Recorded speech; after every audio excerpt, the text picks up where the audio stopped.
Purport. In the Shruti mantras also it is stated that Angira Muni, who strictly followed the rigid principles of the Atharva Veda, was the leader of the followers of the Atharva Veda. Text 23. All these learned scholars in their turn rendered their entrusted Vedas unto their many disciples, grand disciples, and great-grand disciples, and thus the respective branches of the followers of the Vedas came into being. Purport. The original source of knowledge is the Vedas. There are no branches of knowledge, either mundane or transcendental, which do not belong to the original text of the Vedas. They have simply been developed into different branches. They were originally rendered by great, respectable, and learned professors. In other words, the Vedic knowledge, broken into different branches by different disciplic successions, has been distributed all over the world. No one, therefore, can claim independent knowledge beyond the Vedas. Text 24. Thus the great sage Vyasadeva, who is very kind to the ignorant masses, edited the Vedas so they might be assimilated by less intellectual men. Purport. The Veda is one, and the reasons for its divisions in many parts are explained herewith. The seed of all knowledge, or the Veda, is not a subject matter which can easily be understood by any ordinary man. There is a stricture that no one should try to learn the Vedas who is not a qualified Brahmana. This stricture has been wrongly interpreted in so many ways. A class of men who claim Brahminical qualifications simply by their birthright in the family of a Brahmana claim that the study of the Vedas is a monopoly of the Brahmana caste only. Another section of the people take this as an injustice to members of other castes who do not happen to take birth in a Brahmana family, but both of them are misguided. The Vedas are subjects which had to be explained even to Brahmaji by the Supreme Lord. Therefore the subject matter is understood by members with exceptional qualities of goodness. Persons who are in the modes of passion and ignorance are unable to understand the subject matter of the Vedas. The ultimate goal of Vedic knowledge is Sri Krishna, the personality of Godhead. This personality is very rarely understood by those who are in the modes of passion and ignorance. In the Satya Yuga, everyone was situated in the mode of goodness. Gradually, the mode of goodness declined during the Treta and Dvapara Yugas, and the general mass of people became corrupt. In the present age, the mode of goodness is almost nil, and so for the general mass of people, the kind-hearted, powerful sage Srila Vyasadeva divided the Vedas in various ways, so that they may be practically followed by less intelligent persons in the modes of passion and ignorance. It is explained in the next sloka as follows. Text 25. Out of compassion, the great sage thought it was wise that this would enable men to achieve the ultimate goal of life. Thus he compiled the great historical narration called the Mahabharata for women, laborers, and friends of the twice-born. Purport. The friends of the twice-born families are those who are born in the families of Brahmanas, Kshatriyas, and Vaishyas, or the spiritually cultured families, but who themselves are not equal to their forefathers. Such descendants are not recognized as such, for want of purificatory achievements. The purificatory activities begin even before the birth of a child, and the seed-giving reformatory process is called Garbhadana Samskara.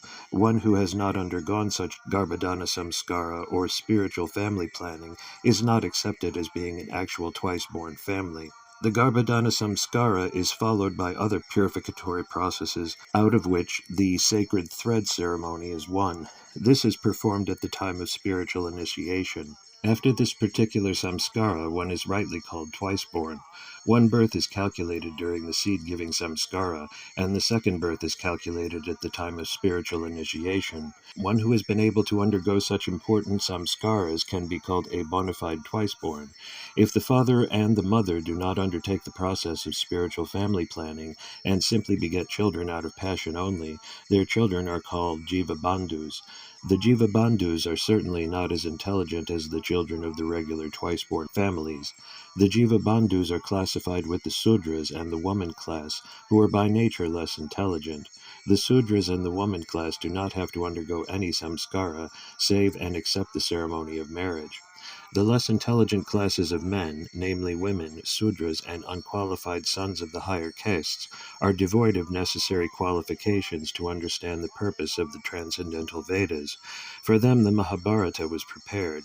The purpose of the Mahabharata is to administer the purpose of the Vedas, and therefore within this Mahabharata, the summary Veda of Bhagavad Gita is placed. The less intelligent are more interested in stories than in philosophy, and therefore the philosophy of the Vedas in the form of the Bhagavad Gita is spoken by the Lord Sri Krishna. Vyasadeva and Lord Krishna are both on the transcendental plane, and therefore they collaborated in doing good to the fallen souls of this age. The Bhagavad Gita is the essence of all Vedic knowledge. It is the first book of spiritual values, as the Upanishads are.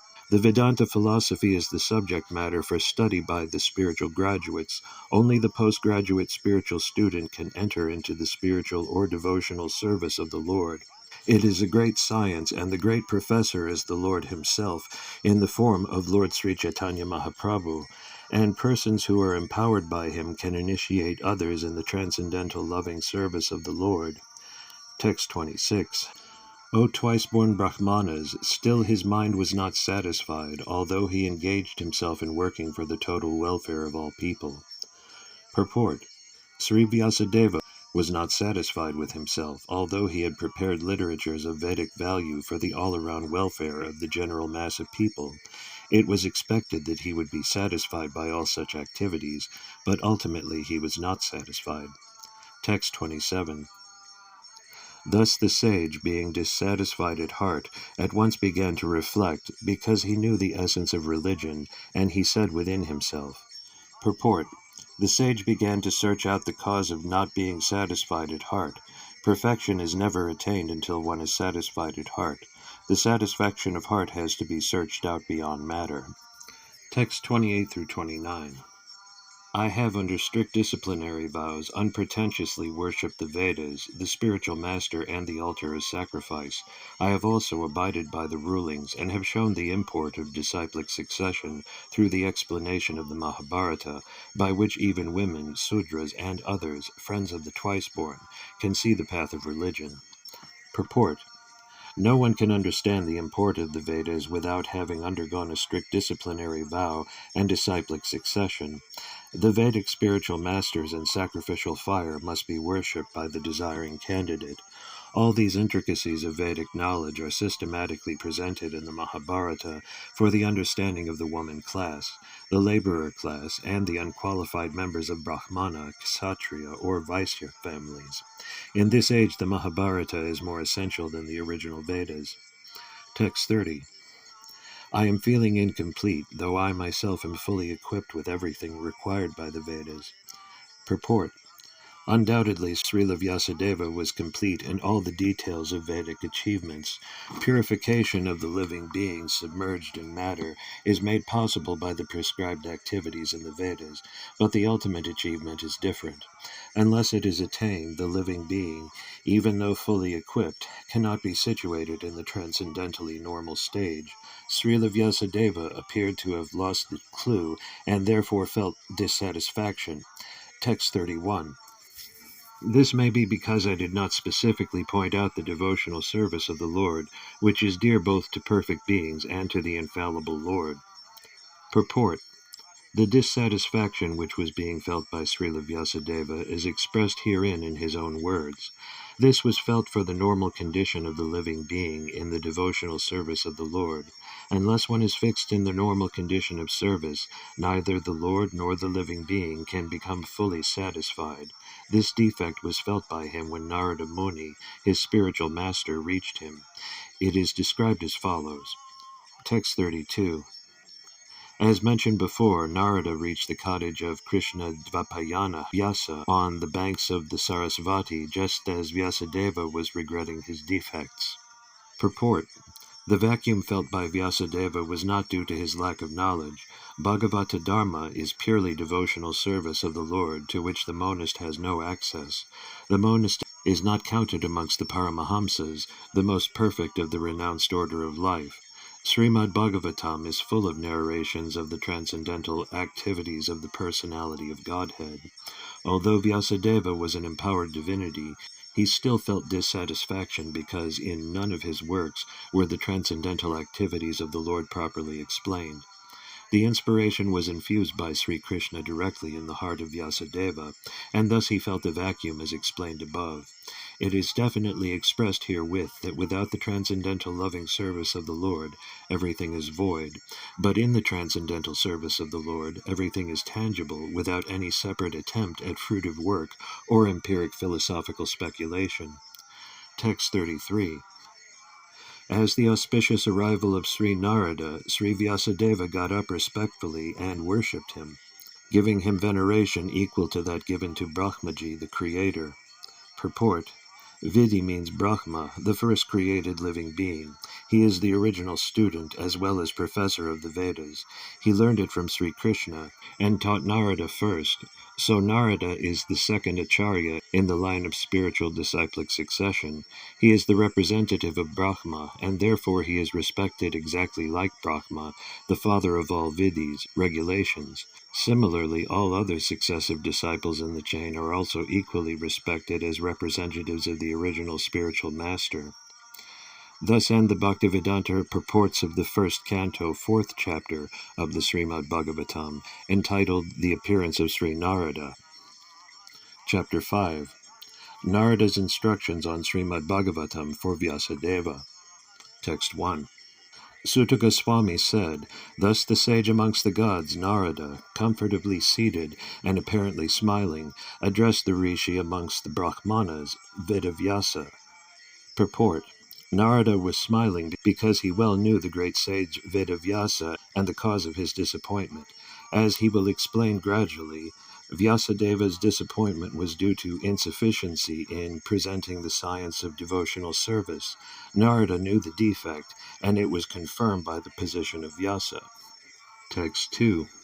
Addressing Vyasadeva, the son of Parasara, Narada inquired, "Are you satisfied by identifying with the body or the mind as objects of self-realization?"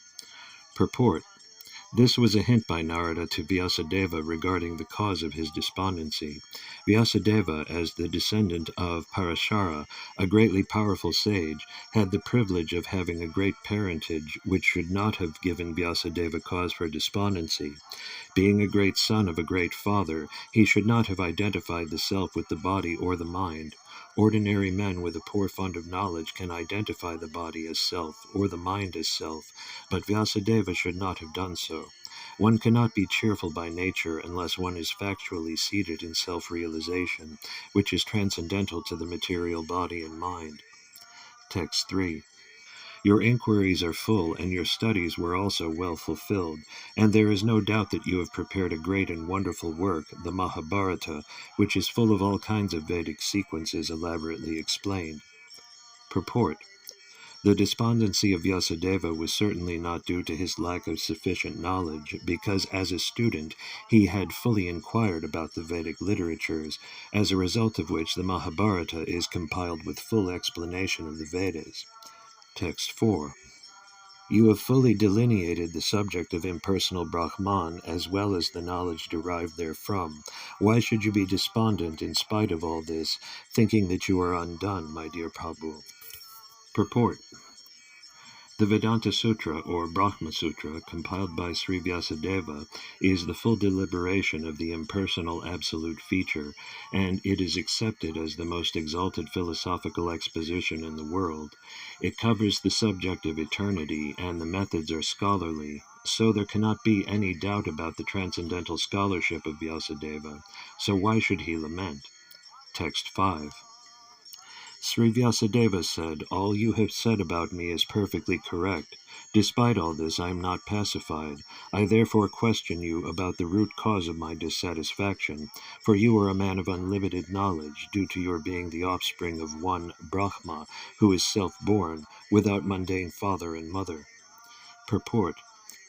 In the material world, everyone is engrossed with the idea of identifying the body or the mind with the self. As such, all knowledge disseminated in the material world is related either with the body or with the mind, and that is the root cause of all despondencies. This is not always detected, even though one may be the greatest erudite scholar in materialistic knowledge. It is good, therefore, to approach a personality like Narada to solve the root cause of all despondencies. Why Narada should be approached is explained below. Text 6. My Lord, everything that is mysterious is known to you because you worship the Creator and Destroyer of the material world and the Maintainer of the spiritual world, the original personality of Godhead, who is transcendental to the three modes of material nature. Purport.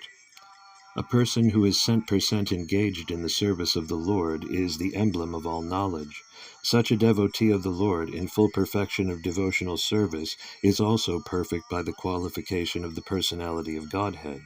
As such, the eightfold perfections of mystic power, Astasiddhi, constitute very little of his godly opulence. A devotee like Narada can act wonderfully by his spiritual perfection, which every individual is trying to attain. Srila Narada is a cent per cent perfect living being, although not equal to the personality of Godhead. Text 7. Like the sun, your goodness can travel everywhere in the three worlds, and like the air, you can penetrate the internal region of everyone. As such, you are good as the all-pervasive Supersoul.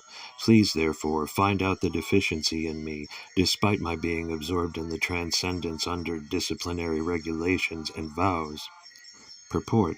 Transcendental realization, pious activities, worshipping the deities, charity, mercifulness, nonviolence, and studying the scriptures under strict disciplinary regulations are always helpful. Text 8. Sri Narada said, "You have not actually broadcast the sublime and spotless glories of the personality of Godhead.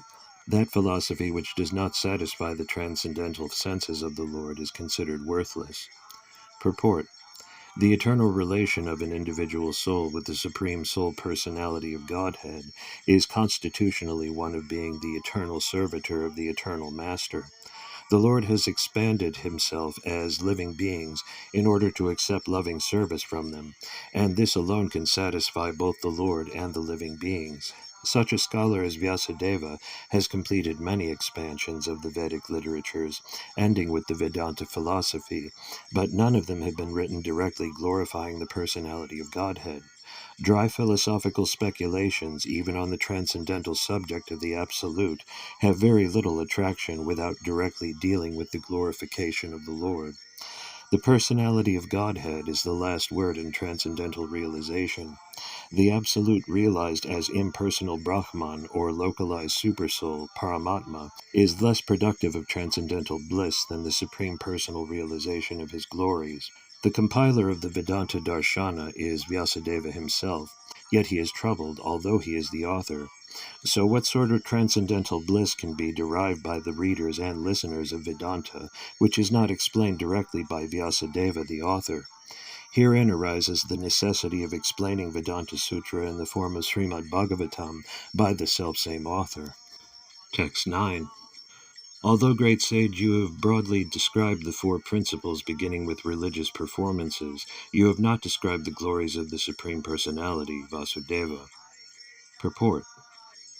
The prompt diagnosis of Sri Narada is at once declared. The root cause of the despondency of Vyasadeva was his deliberate avoidance of glorifying the Lord in his various editions of the Puranas.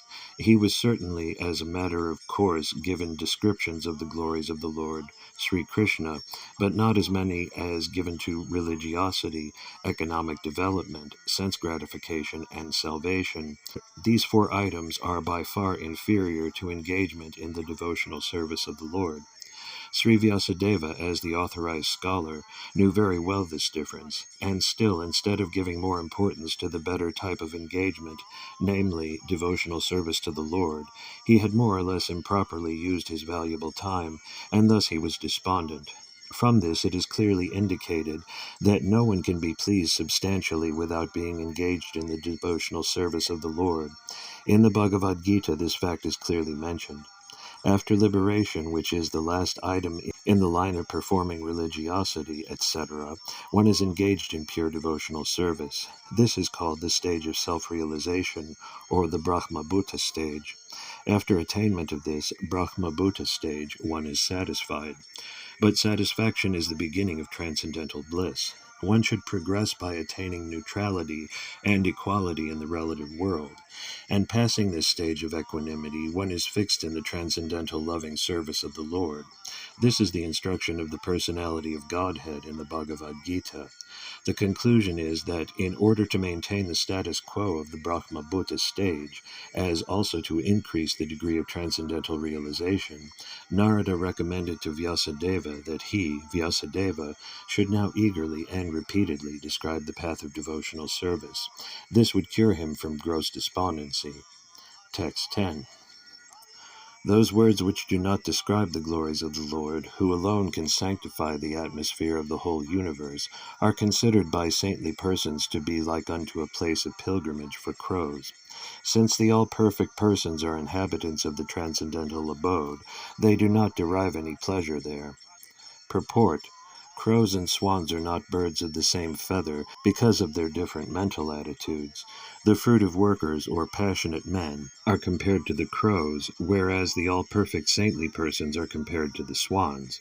The crows take pleasure in a place where garbage is thrown out, just as the passionate fruitive workers take pleasure in wine and woman, and places for gross sense pleasure. The swans do not take pleasure in the places where crows are assembled for conferences and meetings.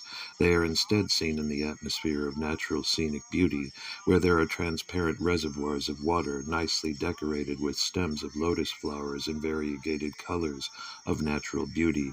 That is the difference between the two classes of birds. Nature has influenced different species of life with different mentalities, and it is not possible to bring them up into the same rank and file. Similarly, there are different kinds of literature for different types of men of different mentality. Mostly the market literatures which attract men of the crows categories are literatures containing refused remnants of sensuous topics. They are generally known as mundane talks in relation with the gross body and subtle mind. They are full of subject matter described in decorative language, full of mundane similes and metaphorical arrangements. Yet with all that, they do not glorify the Lord. Such poetry and prose on any subject matter is considered decoration of a dead body. Spiritually advanced men who are compared to the swans do not take pleasure in such dead literatures, which are sources of pleasure for men who are spiritually dead. These literatures and the modes of passion and ignorance are distributed under different labels, but they can hardly help the spiritual urge of the human being, and thus the swan-like spiritually advanced men have nothing to do with them.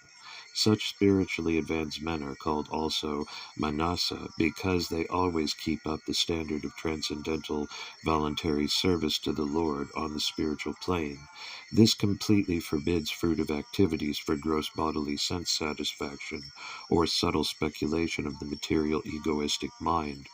Social literary men, scientists, mundane poets, theoretical philosophers, and politicians who are completely absorbed in the material advancement of sense pleasure are all dolls of the material energy.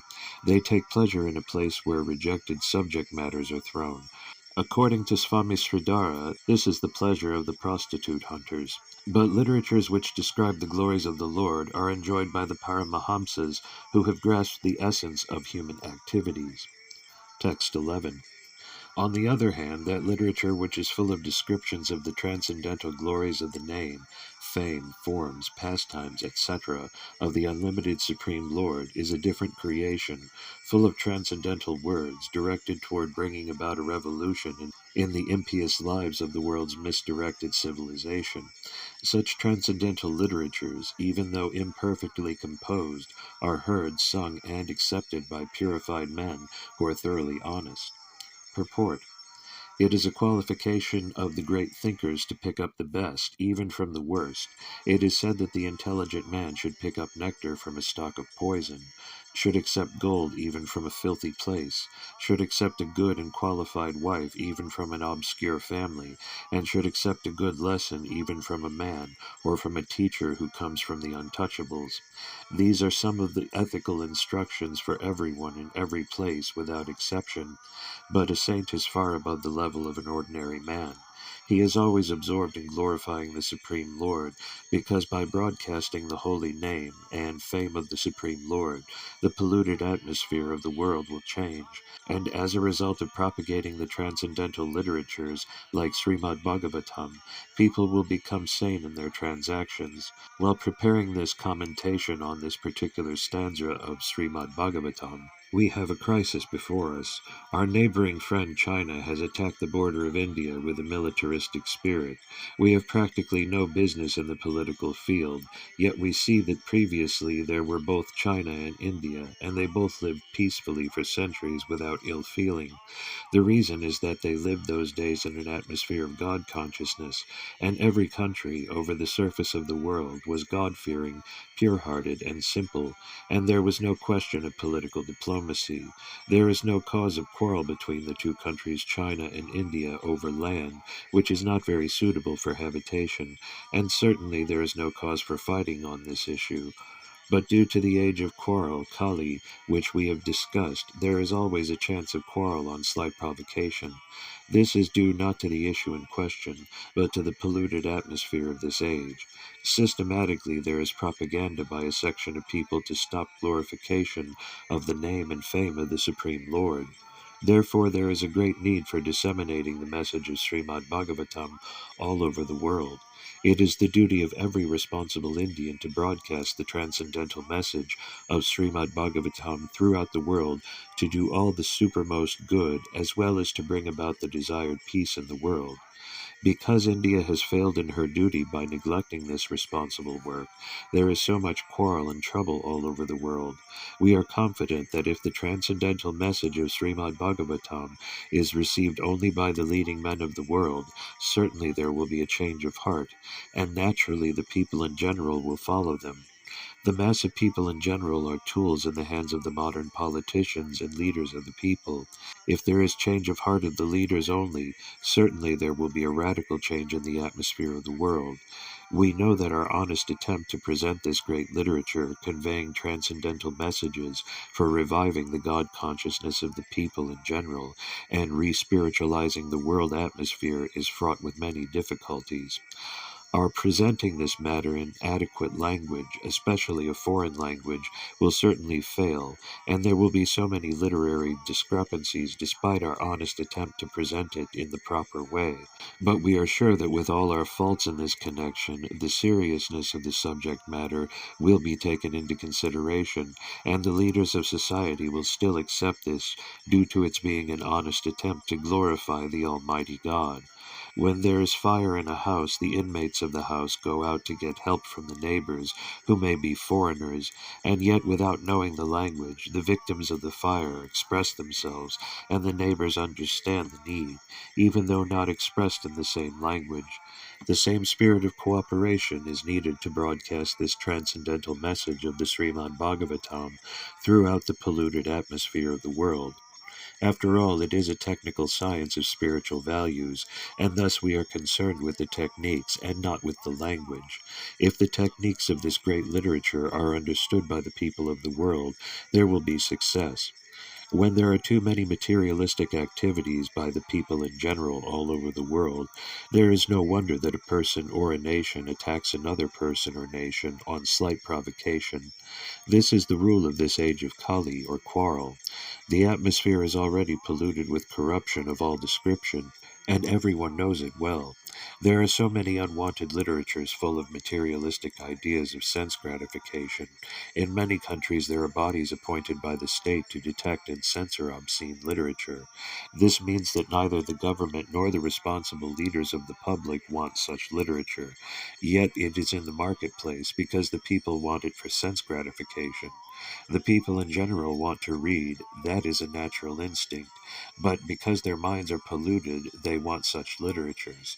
Under the circumstances, transcendental literature like Srimad Bhagavatam will not only diminish the activities of the corrupt mind of the people in general, but also it will supply food for their hankering after reading some interesting literature.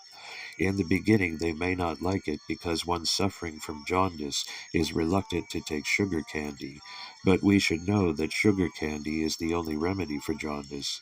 Similarly, let there be systematic propaganda for popularizing reading of the Bhagavad Gita and the Srimad Bhagavatam, which will act like sugar candy for the jaundice-like condition of sense gratification.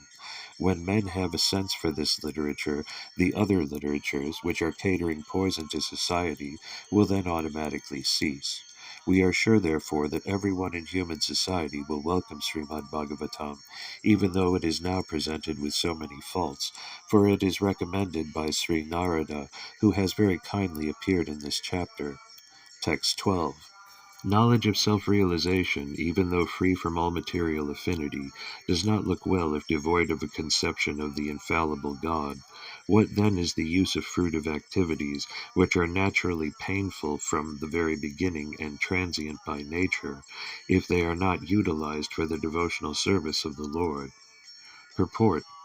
As referred to above, not only ordinary literatures devoid of the transcendental glorification of the Lord are condemned, but also Vedic literatures and speculation on the subject of impersonal Brahman when they are devoid of devotional service. When speculation on the impersonal Brahman is condemned on the above ground, then what to speak of ordinary fruitive work, which is not meant to fulfill the aim of devotional service? Such speculative knowledge and fruitive work cannot lead one to the goal of perfection.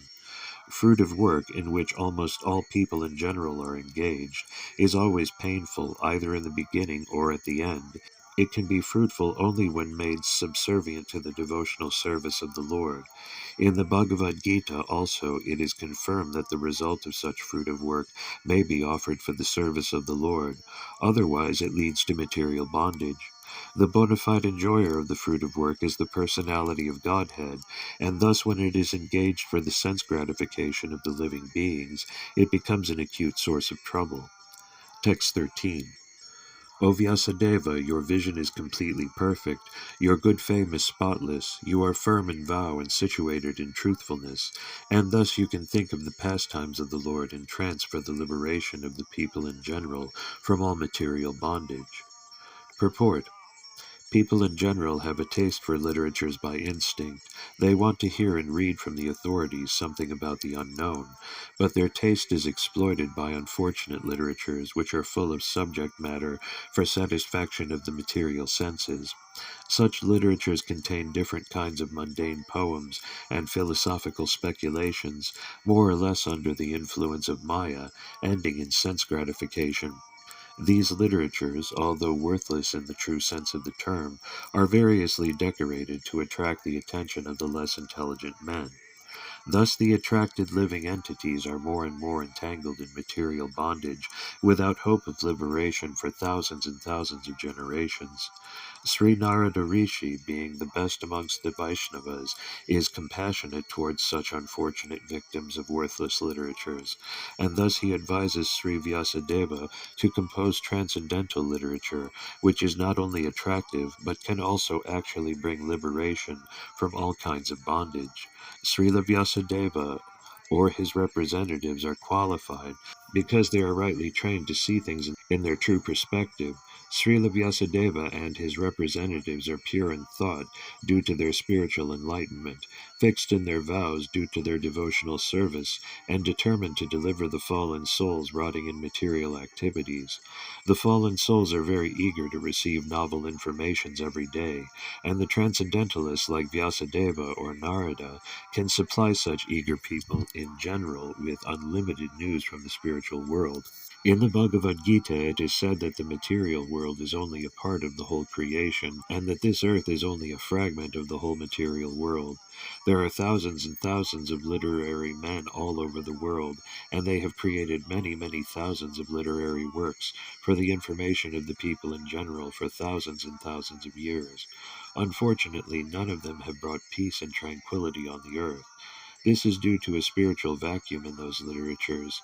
Therefore, the Vedic literatures, especially the Bhagavad Gita and the Srimad Bhagavatam, are specifically recommended to suffering humanity to bring about the desired effect of liberation from the pangs of material civilization, which is eating the vital part of human energy.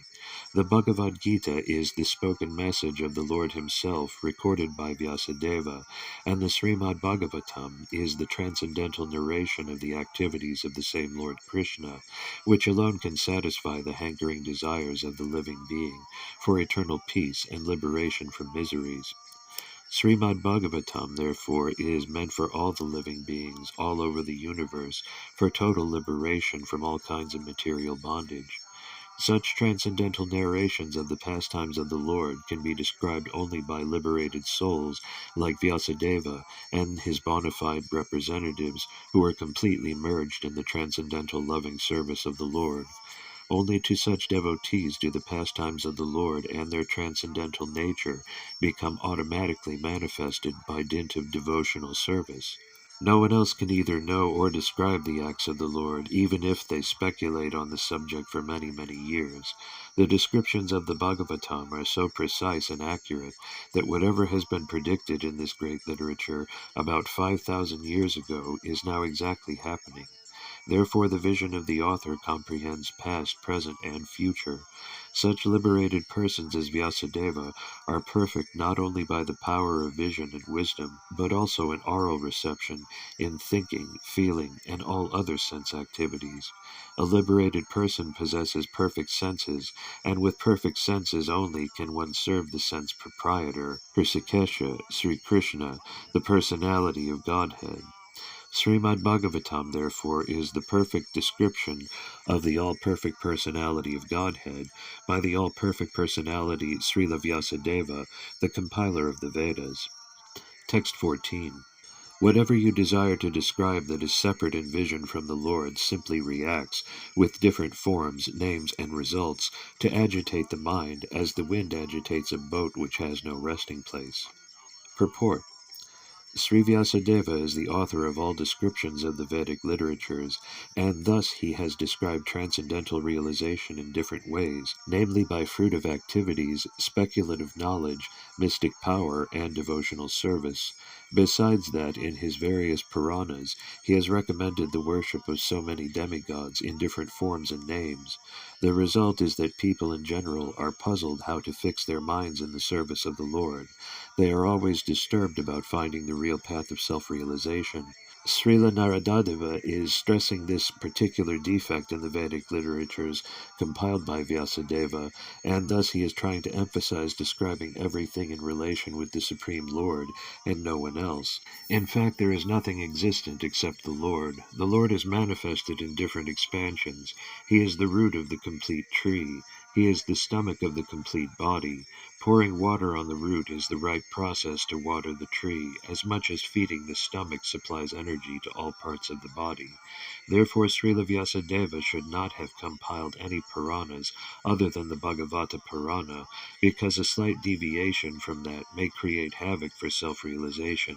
If a slight deviation can create such havoc, then what to speak of deliberate expansion of the ideas separate from the absolute truth personality of Godhead? The most effective part of worshipping demigods is that it creates a definite conception of pantheism, ending disastrously in many religious sects detrimental to the progress of the principles of the Bhagavatam, which alone can give the accurate direction for self-realization in eternal relation with the personality of Godhead by devotional service and transcendental love. The example of the boat disturbed by whirling wind is suitable in this respect. The diverted mind of the pantheist can never reach the perfection of self-realization due to the disturbed condition of the selection of object. Text 15. The people in general are naturally inclined to enjoy, and you have encouraged them in that way in the name of religion. This is verily condemned, and is quite unreasonable. Because they are guided under your instructions, they will accept such activities in the name of religion, and will hardly care for prohibitions. Purport. Srila Vyasadeva's compilation of different Vedic literatures on the basis of regulated performances of fruitive activities, as depicted in the Mahabharata and other literature, is condemned herewith by Srila Narada. The human beings, by long material association, life after life, have a natural inclination, by practice, to endeavor to lord it over material energy. They have no sense of the responsibility of human life. This human form of life is a chance to get out of the clutches of illusory matter. The Vedas are meant for going back to Godhead, going back home, to revolve in the cycle of transmigration in a series of lives numbering 8,400,000 is an imprisoned life for the condemned conditioned souls. The human form of life is a chance to get out of this imprisoned life, and as such the only occupation of the human being is to re-establish his lost relationship with God. Under the circumstances, one should never be encouraged in making a plan for sense enjoyment in the name of religious functions. Such diversion of the human energy results in a misguided civilization. Srila Vyasadeva is the authority in Vedic explanations in the Mahabharata, etc., and his encouragement in sense enjoyment in some form or other is a great barrier for spiritual advancement, because the people in general will not agree to renounce material activities which hold them in material bondage. At a certain stage of human civilization, when such material activities in the name of religion, as sacrificing animals in the name of yajna, were too much rampant, the Lord incarnated himself as Buddha and decried the authority of the Vedas in order to stop animal sacrifice in the name of religion. This was foreseen by Narada, and therefore he condemned such literatures. The flesh-eaters will continue to perform animal sacrifice before some demigod or goddess in the name of religion, because in some of the Vedic literatures such regulated sacrifices are recommended. They are so recommended to discourage flesh-eating, but gradually the purpose of such religious activities is forgotten, and the slaughterhouse becomes prominent. This is because foolish materialistic men do not care to listen to others who are actually in a position to explain the Vedic rites.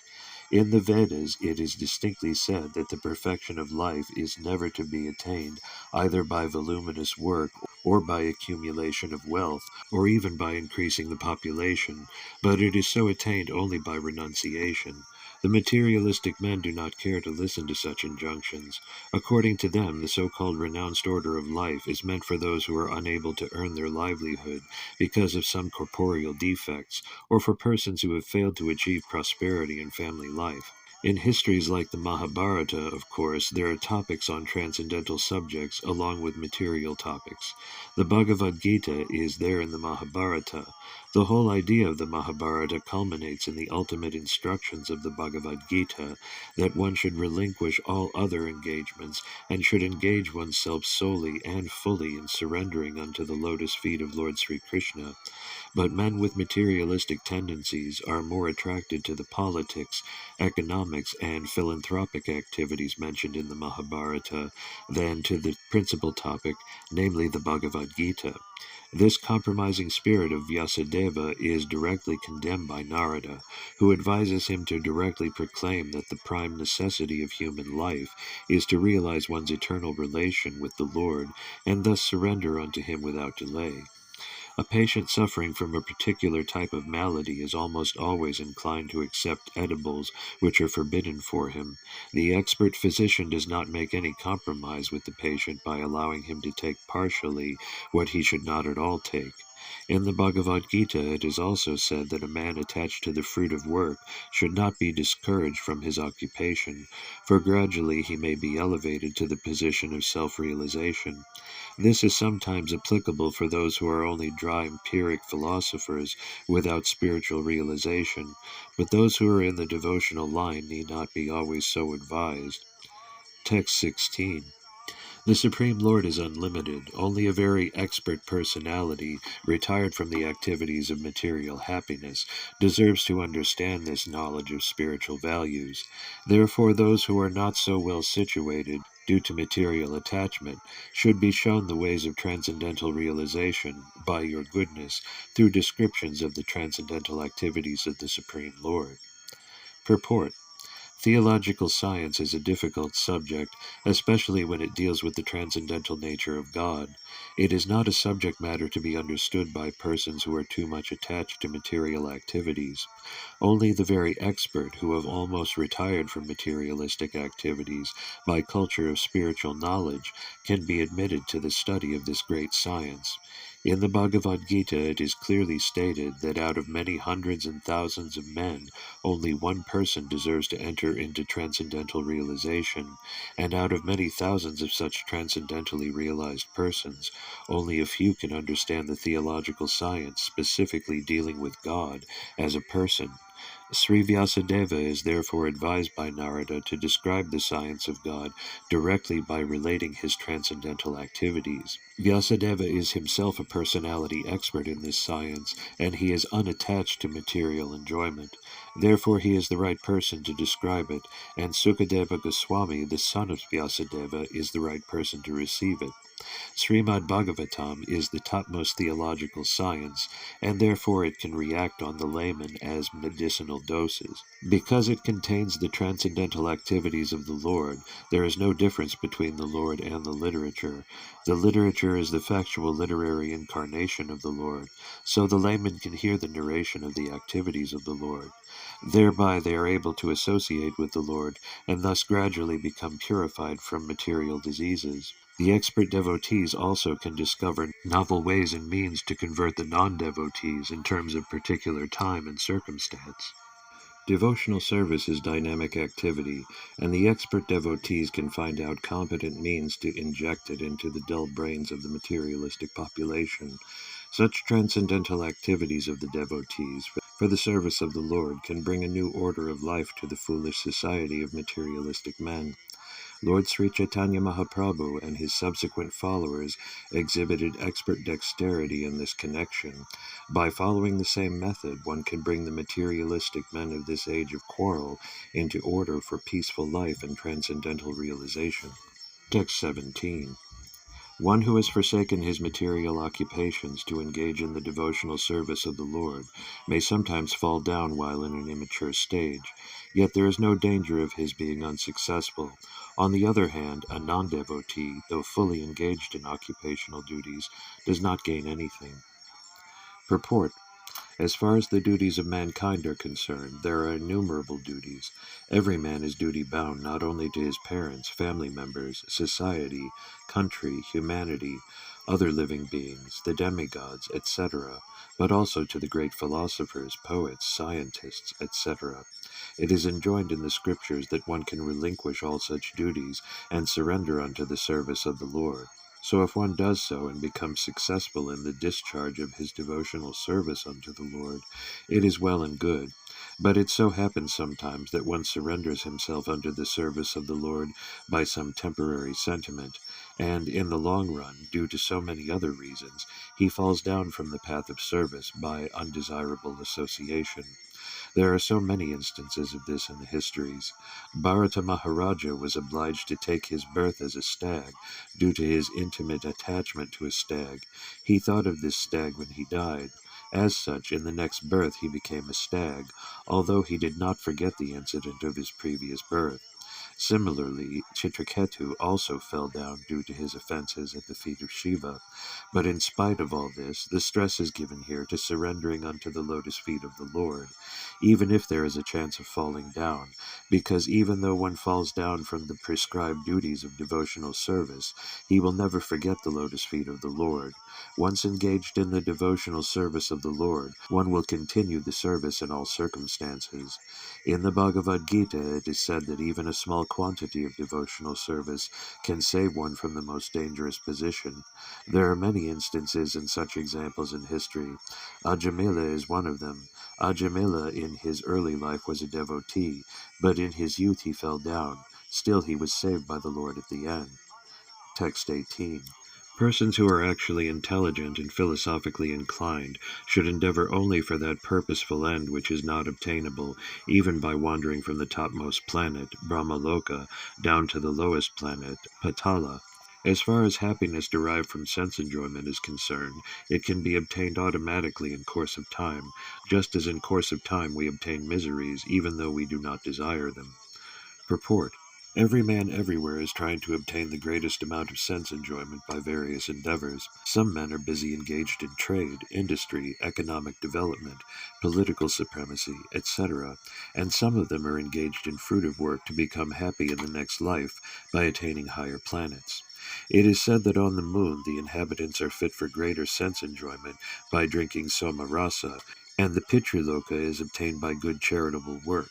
So there are various programs for sense enjoyment, either during this life or in the life after death. Some are trying to reach the moon or other planets by some mechanical arrangement, for they are very anxious to get into such planets without doing good work, but it is not to happen. By the law of the Supreme, different places are meant for different grades of living beings according to the work they have performed. By good work only, as prescribed in the Scriptures, can one obtain birth in a good family, opulence, good education, and good bodily features. We see also that even in this life one obtains a good education or money by good work. Similarly, in our next birth, we get such desirable positions only by good work. Otherwise, it would not so happen that two persons born in the same place at the same time are seen differently placed according to the previous work, but all such material positions are impermanent. The positions in the topmost Brahmaloka and in the lowest Patala are also changeable according to our own work. The philosophically inclined person must not be tempted by such changeable positions. He should try to get into the permanent life of bliss and knowledge where he will not be forced to come back again to the miserable material world, either in this or that planet. Miseries and mixed happiness are two features of material life, and they are obtained in Brahma Loka and in other lokas also. They are obtained in the life of the demigods, and also in the life of the dogs and hogs. The miseries and mixed happiness of all living beings are only of different degree and quality, but no one is free from the miseries of birth, death, old age, and disease. Similarly, everyone has his destined happiness also. No one can get more or less of these things simply by personal endeavors. Even if they are obtained, they can be lost again. One should not therefore waste time with these flimsy things. One should only endeavor to go back to Godhead. That should be the mission of everyone's life. Text 19. My dear Vyasa, even though a devotee of Lord Krishna sometimes falls down somehow or other, he certainly does not undergo material existence like others, fruitive workers, etc., because a person who has once relished the taste of the lotus feet of the Lord can do nothing but remember that ecstasy again and again. Purport. A devotee of the Lord automatically becomes uninterested in the enchantment of material existence because he is rasagraha, or one who has tasted the sweetness of the lotus feet of Lord Krishna. There are certainly many instances where devotees of the Lord have fallen down due to uncongenial association, just like fruitive workers, who are always prone to degradation. But even though he falls down, a devotee is never to be considered the same as a fallen karmi. A karmi suffers the result of his own fruitive reactions, whereas a devotee is reformed by chastisement directed by the Lord himself. The sufferings of an orphan and the sufferings of a beloved child of a king are not one and the same. An orphan is really poor because he has no one to take care of him, but a beloved son of a rich man, although he appears to be on the same level as the orphan, is always under the vigilance of his capable father. A devotee of the Lord, due to wrong association, sometimes imitates the fruitive workers. The fruitive workers want to lord it over the material world. Similarly, a neophyte devotee foolishly thinks of accumulating some material power in exchange for devotional service. Such foolish devotees are sometimes put into difficulty by the Lord himself. As a special favor, he may remove all material paraphernalia. By such action, the bewildered devotee is forsaken by all friends and relatives, and so he comes to his senses again by the mercy of the Lord, and is set right to execute his devotional service. In the Bhagavad Gita, it is also said that such fallen devotees are given a chance to take birth in a family of highly qualified brahmanas, or in a rich mercantile family. A devotee in such a position is not as fortunate as one who is chastised by the Lord and put into a position seemingly of helplessness. The devotee who becomes helpless by the will of the Lord is more fortunate than those who are born in good families. The fallen devotees born in a good family may forget the lotus feet of the Lord because they are less fortunate, but the devotee who is put into a forlorn condition is more fortunate because he swiftly returns to the lotus feet of the Lord, thinking himself helpless all around. Pure devotional service is so spiritually relishable that a devotee becomes automatically uninterested in material enjoyment. That is the sign of perfection in progressive devotional service. A pure devotee continuously remembers the lotus feet of Lord Sri Krishna and does not forget him even for a moment, not even in exchange for all the opulence of the three worlds. Text 20. The Supreme Lord, Personality of Godhead, is himself this cosmos, and still he is aloof from it. From him only has this cosmic manifestation emanated. In him it rests, and unto him it enters after annihilation. Your good self knows all about this. I have given only a synopsis. Purport. For a pure devotee, the conception of Mukunda, Lord Sri Krishna, is both personal and impersonal. The impersonal cosmic situation is also Mukunda because it is the emanation of the energy of Mukunda. For example, a tree is a complete unit, whereas the leaves and the branches of the tree are emanated parts and parcels of the tree. The leaves and branches of the tree are also the tree, but the tree itself is neither the leaves nor the branches. The Vedic version that the whole cosmic creation is nothing but Brahman means that since everything is emanating from the Supreme Brahman, nothing is apart from him. Similarly, the part and parcel hands and legs are called the body, but the body as the whole unit is neither the hands nor the legs. The Lord is the transcendental form of eternity, cognition, and beauty, and thus the creation of the energy of the Lord appears to be partially eternal, full of knowledge and beautiful also. The captivated conditioned souls under the influence of the external energy, Maya, are therefore entrapped in the network of the material nature. They accept this as all in all, for they have no information of the Lord who is the primeval cause, nor have they information that the parts and parcels of the body, being detached from the whole body, are no longer the same hand or leg as when attached to the body. Similarly, a godless civilization detached from the transcendental loving service of the Supreme Personality of Godhead is just like a detached hand or leg. Such parts and parcels may appear like hands and legs, but they have no efficiency. The devotee of the Lord, Srila Vyasadeva, knows this very well. He is further advised by Srila Narada to expand the idea so that the entrapped conditioned souls may take lessons from him to understand the Supreme Lord as the primeval cause.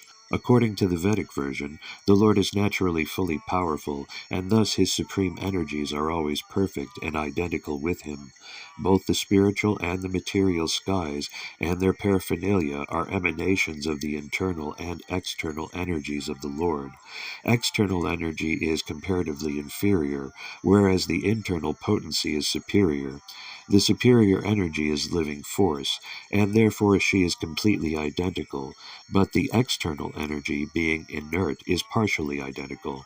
But both the energies are neither equal to nor greater than the Lord, who is the generator of all energies. Such energies are always under his control, exactly as electrical energy, however powerful it may be, is always under the control of the engineer. The human being and all other living beings are products of his internal energies. Thus the living being is also identical with the Lord, but he is never equal or superior to the personality of Godhead. The Lord and living beings are all individual persons. With the help of the material energies, the living beings are also creating something, but none of their creations are equal or superior to the creations of the Lord. The human being may create a small playful Sputnik and may throw it into outer space, but that does not mean that he can create a planet like the Earth or Moon and float it in the air as the Lord does. Men with a poor fund of knowledge claim to be equal to the Lord. They are never equal to the Lord. This is never to be.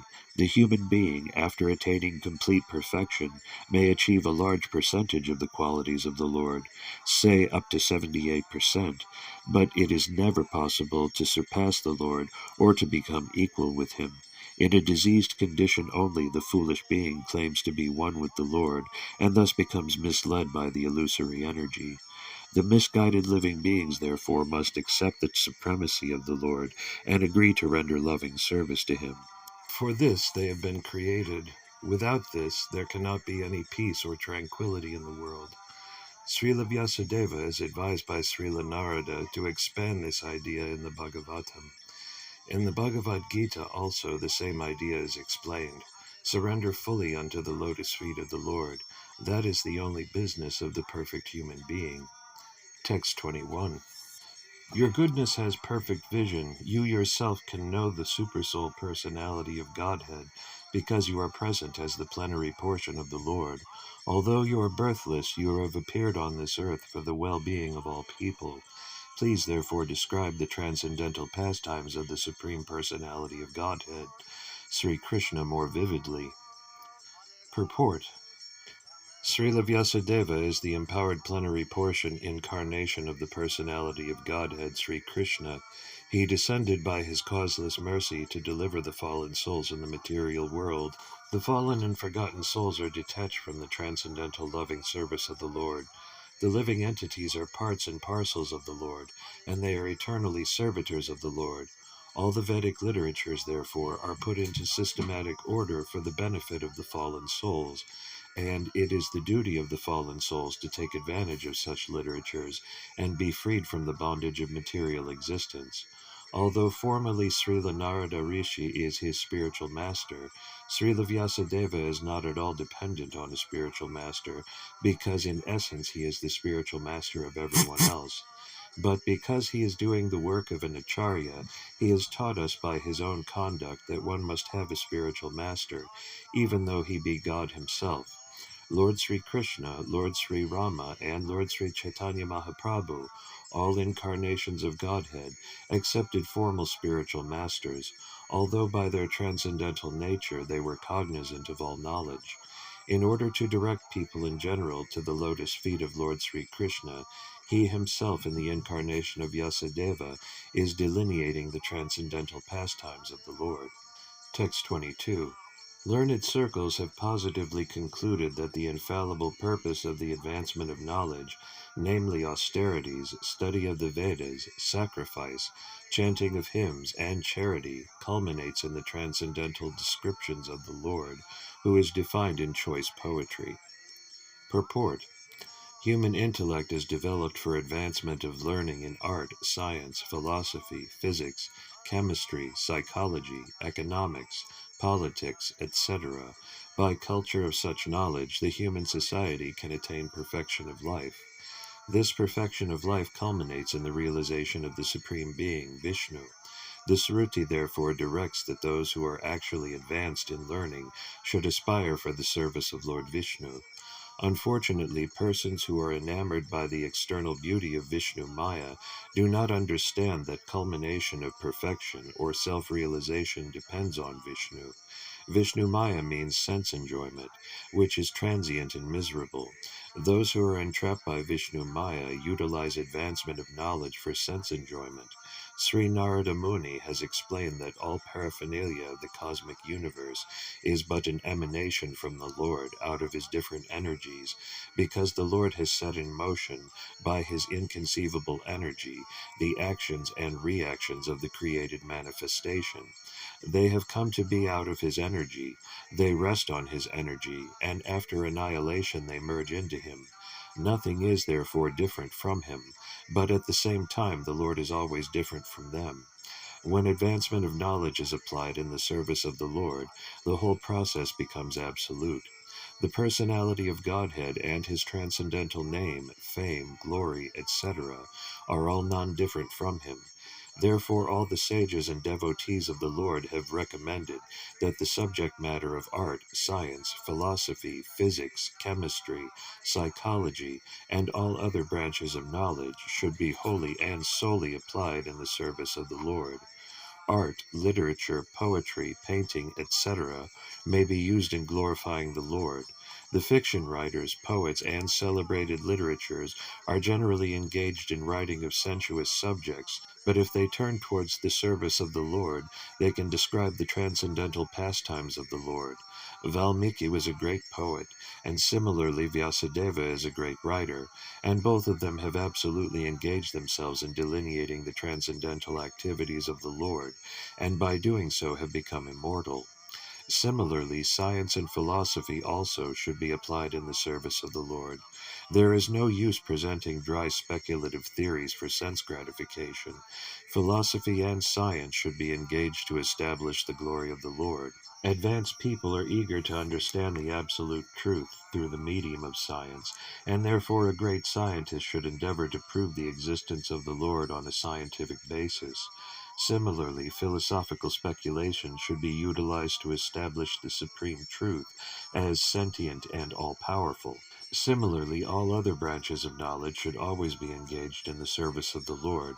In the Bhagavad Gita also the same is affirmed.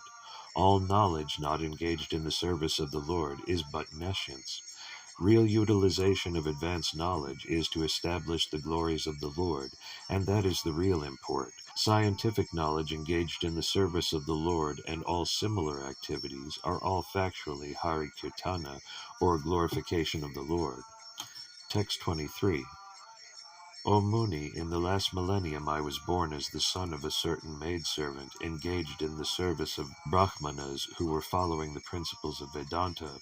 When they were living together during the 4 months of the rainy season, I was engaged in their personal service. Purport. The wonder of an atmosphere surcharged with devotional service to the Lord is briefly described herein by Sri Narada Muni. He was the son of the most insignificant parentage. He was not properly educated. Still, because his complete energy was engaged in the service of the Lord, he became an immortal sage. Such is the powerful action of devotional service. The living entities are the marginal energy of the Lord, and therefore they are meant for being properly utilized in the transcendental loving service of the Lord. When this is not done, one's situation is called Maya. Therefore the illusion of Maya is at once dissipated as soon as one's full energy is converted in the service of the Lord instead of in sense enjoyment. From the personal example of Sri Narada Muni in his previous birth, it is clear that the service of the Lord begins with the service of the Lord's bona fide servants. The Lord says that the servant of his servants is greater than his personal service. Service of the devotee is more valuable than the service of the Lord. One should therefore choose a bona fide servant of the Lord constantly engaged in his service, accept such a servant as the spiritual master, and engage himself in the spiritual master's service. Such a spiritual master is the transparent medium by which to visualize the Lord, who is beyond the conception of the material senses. By service of the bona fide spiritual master, the Lord consents to reveal himself in proportion to the service rendered. Utilization of the human energy in the service of the Lord is the progressive path of salvation. The whole cosmic creation becomes at once identical with the Lord as soon as service in relation with the Lord is rendered under the guidance of a bona fide spiritual master. The expert spiritual master knows the art of utilizing everything to glorify the Lord, and therefore under his guidance the whole world can be turned into the spiritual abode by the divine grace of the Lord's servant. Text 24. Although they were impartial by nature, those followers of the Vedanta blessed me with their causeless mercy. As far as I was concerned, I was self-controlled, and I had no attachment for sports, even though I was a boy. In addition, I was not naughty, and I did not speak more than required. Purport. In the Bhagavad Gita, the Lord says, all the Vedas are searching after me. Lord Sri Chaitanya says that in the Vedas the subject matters are only 3, namely to establish the relation of the living entities with the personality of Godhead, perform the relative duties in devotional service, and thus achieve the ultimate goal back to Godhead. As such, Vedantavadis, or the followers of the Vedanta, indicate the pure devotees of the personality of Godhead. Such Vedantavadis, or the Bhaktivedantas, are impartial in distributing the transcendental knowledge of devotional service. To them no one is enemy or friend, no one is educated or uneducated. No one is especially favorable, and no one is unfavorable. The Bhaktivedantas see that the people in general are wasting time in false sensuous things. Their business is to get the ignorant mass of people to re-establish the lost relationship with the personality of Godhead. By such endeavor, even the most forgotten soul is roused up to the sense of spiritual life, and thus being initiated by the Bhaktivedantas, the people in general gradually progress on the path of transcendental realization. So the Vedantavadis initiated the boy even before he became self-controlled and was detached from childish sporting, etc. But before the initiation, he, the boy, became more and more advanced in discipline, which is very essential for one who wishes to make progress in the line. In the system of Varnasrama Dharma, which is the beginning of actual human life, small boys after 5 years of age are sent to become brahmachari at the guru's ashrama, where these things are systematically taught to boys, be they king's sons or sons of ordinary citizens. The training was compulsory not only to create good citizens of the state, but also to prepare each boy's future life for spiritual realization. The irresponsible life of sense enjoyment was unknown to the children of the followers of the Varnashrama system. The boy was even injected with spiritual acumen before being placed by the father in the womb of the mother. Both the father and the mother were responsible for the boy's success in being liberated from the material bondage. That is the process of successful family planning. It is to beget children for complete perfection. Without being self-controlled, without being disciplined, and without being fully obedient, no one can become successful in following the instructions of the spiritual master, and without doing so, no one is able to go back to Godhead. Text 25. Once only by their permission I took the remnants of their food, and by so doing all my sins were at once eradicated. Thus being engaged, I became purified in heart, and at that time the very nature of the transcendentalist became attractive to me. Purport: pure devotion is as much infectious in a good sense as infectious diseases. A pure devotee is cleansed from all kinds of sins. The personality of Godhead is the purest entity, and unless one is equally pure from the infection of material qualities, one cannot become a pure devotee of the Lord. The Bhaktivedantas, as above mentioned, were pure devotees, and the boy became infected with their qualities of purity by their association and by eating once the remnants of the foodstuff taken by them. Such remnants may be taken even without permission of the pure devotees. There are sometimes pseudo-devotees, and one should be very much cautious about them. There are many things which hinder one from entering devotional service, but by the association of pure devotees, all these obstacles are removed. The neophyte devotee becomes practically enriched with the transcendental qualities of the pure devotee, which means attraction for the personality of Godhead's name, fame, qualities, pastimes, etc. Infection of the qualities of the pure devotee means to imbibe the taste of pure devotion in the transcendental activities of the personality of Godhead. This transcendental taste at once makes all material things distasteful. Therefore, a pure devotee is not at all attracted by material activities.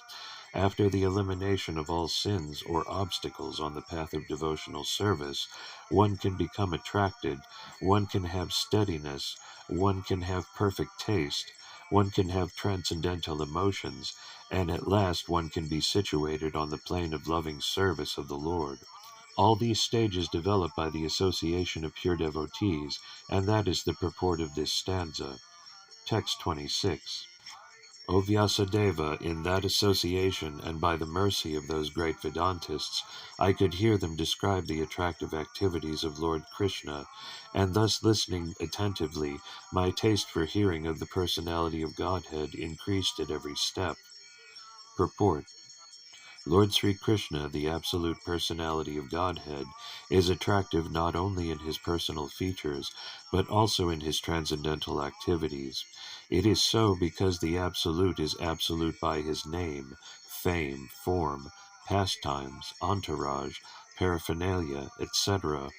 The Lord descends on this material world out of his causeless mercy and displays his various transcendental pastimes as a human being, so that human beings attracted towards him become able to go back to Godhead.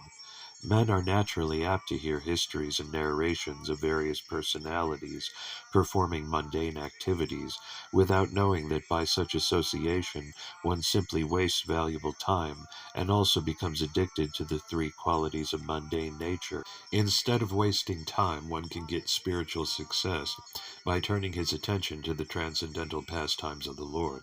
By hearing the narration of the pastimes of the Lord, one contacts directly the personality of Godhead, and, as explained before, by hearing about the personality of Godhead from within, all accumulated sins of the mundane creature are cleared. Thus, being cleared of all sins, the hearer gradually becomes liberated from mundane association and becomes attracted to the features of the Lord. Narada Muni has just explained this by his personal experience. The whole idea is that simply by hearing about the Lord's pastimes, one can become one of the associates of the Lord. Narada Muni has eternal life, unlimited knowledge, and unfathomed bliss, and he can travel all over the material and spiritual worlds without restriction. One can attain to the highest perfection of life simply by attentive hearing of the transcendental pastimes of the Lord from the right sources, as Sri Narada heard them from the pure devotees, Bhaktivedantas, in his previous life. This process of hearing in the association of the devotees is especially recommended in this age of quarrel, Kali.